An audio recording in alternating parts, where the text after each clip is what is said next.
Okay, today we're going to talk about how short sales work, and we're going to be looking at it from the homeowner's point of view, not from the buyer's point of view or an investor or a real estate agent, but from the homeowner's point of view.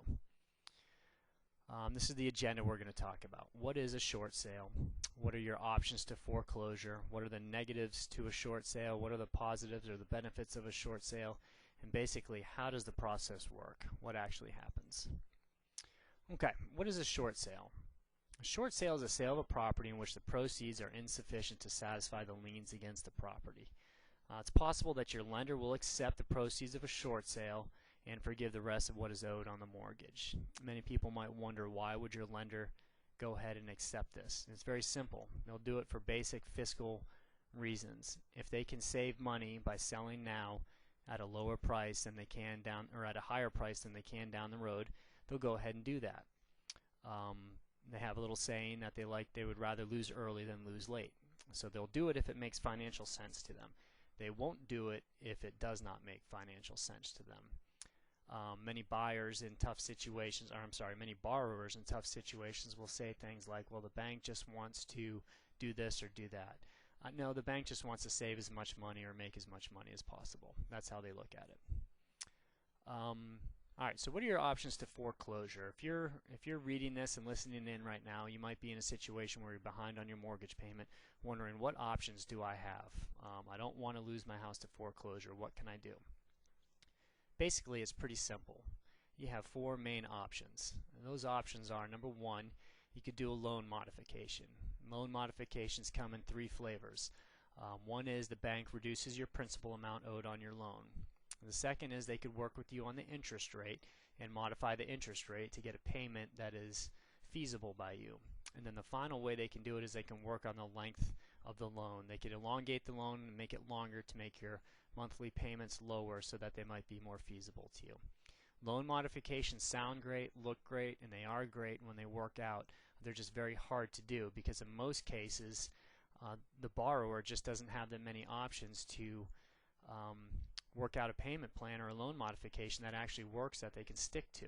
It's not like the payment in the loan modification is usually cut in half. It's usually can be reduced by $100 or a couple $100, and that's usually just not a difference to the homeowner. But we'll talk more about that as we go on. Number two is a repayment plan with the bank. When borrowers are talking to the banks, many times the borrower is thinking they're doing a loan modification, but in actuality it's just a repayment plan. I've had many homeowners come to me and say, I talked to the bank and they actually want to increase my payment for the next 6 months. Well, yeah, they're doing that because you've missed a few payments and they're going to stretch out what you owe them on top of the additional payments over 6 months. That's actually a repayment plan. I don't know too many people that are behind on their mortgage that can afford it to go up to come current. So repayment plans do not typically work out that well.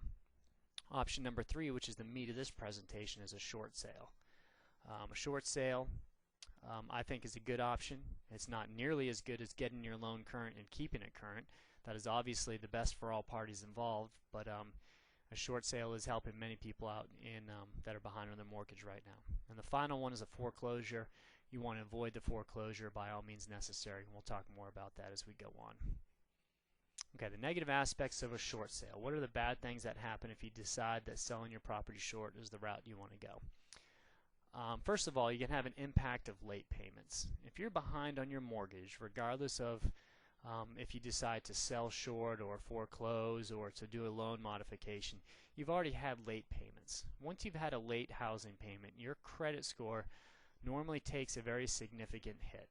And the more delinquent you are, 30, 60, 90 days late, the more of an impact your credit score is going to take. And in particular, housing payments that are late are significantly tough on your credit score. Okay? So that's not really a negative aspect of a short sale. That's just kind of a symptom of it.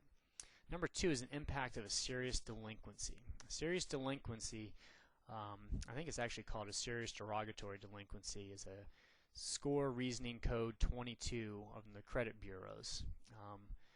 Consult with a credit counseling specialist if you want, but I'm pretty sure that's right. It's under Fair Isaac's rules there. Score reasoning code number 22 is a serious derogatory deficiency, and it has a short sale and a foreclosure both fall under that category. So if you sell short, you're going to have your credit impacted by that code in the same manner that a foreclosure would. Okay. Then number 3, the last negative thing that happens with the short sale is, as per new Fannie Mae guidelines, if you sell your property short, you will not be able to get a new Fannie Mae loan for 2 years from the sale date of your property. Okay, that sounds really bad, but in a minute you find out 2 years isn't that bad, especially when your alternative is foreclosure. We'll take a look at that in a minute.